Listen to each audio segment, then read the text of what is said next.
Film ഗ്യാരേജിന്റെ ഇന്നത്തെ ലാലേട്ടന്റെ ബറോസിന്റെ box office റിപ്പോർട്ടുകളിലേക്ക് ഇവർക്കും സ്വാഗതം.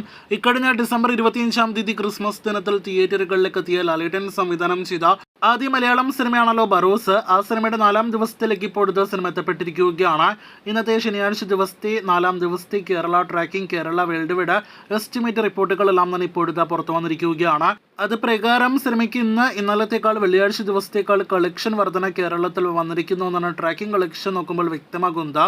ഇന്നലെ ഇതേ സമയം 61 ലക്ഷത്തിന് മുകളിലാണെങ്കിൽ ഇന്ന് ശനിയാഴ്ച 63 ലക്ഷത്തിന് മുകളിലാണ് സിനിമയുടെ കേരള ട്രാക്കിംഗ് ഗ്രോസ്.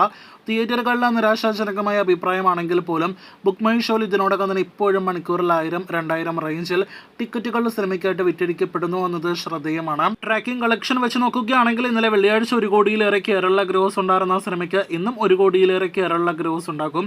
അപ്പോൾ ഇന്നത്തോടെ സിനിമയുടെ ആകെ കേരള ഗ്രോസ് 7 കോടി രൂപയ്ക്ക് മുകളിലേക്ക് എത്തുന്നതാണ്. അതേസമയം വേൾഡ് വൈഡ് കൃത്യമായ ഡാറ്റ ഇനിയും പുറത്തു വന്നിട്ടില്ല. ആദ്യ ദിവസം 5,55 ലക്ഷം വേൾഡ് വൈഡ് ഗ്രോസ് നേടിയെടുത്ത സിനിമയ്ക്ക് ആകെ 4 ദിവസങ്ങൾ കൊണ്ട് വേൾഡ് വൈഡ് കളക്ഷൻ 12 കോടിക്ക് അടുത്തുണ്ട് എന്നാണ് നിലവിൽ പ്രതീക്ഷിക്കുന്നത്. 3D ഫാന്റസി സിനിമയുടെ അടുത്ത കൃത്യമായ വേൾഡ് വൈഡ് യഥാർത്ഥ കളക്ഷൻ ഈ വരുന്ന ഞായറാഴ്ചയോ അതല്ലെങ്കിൽ തിങ്കളാഴ്ചയോടെയോ മാത്രമേ പുറത്തു വരികയുള്ളൂ. അപ്പോൾ കാത്തിരിക്കൂ ബറോസിന്റെ നാളത്തെ ഉൾപ്പെടെയുള്ള അടുത്ത കളക്ഷനായിട്ട്.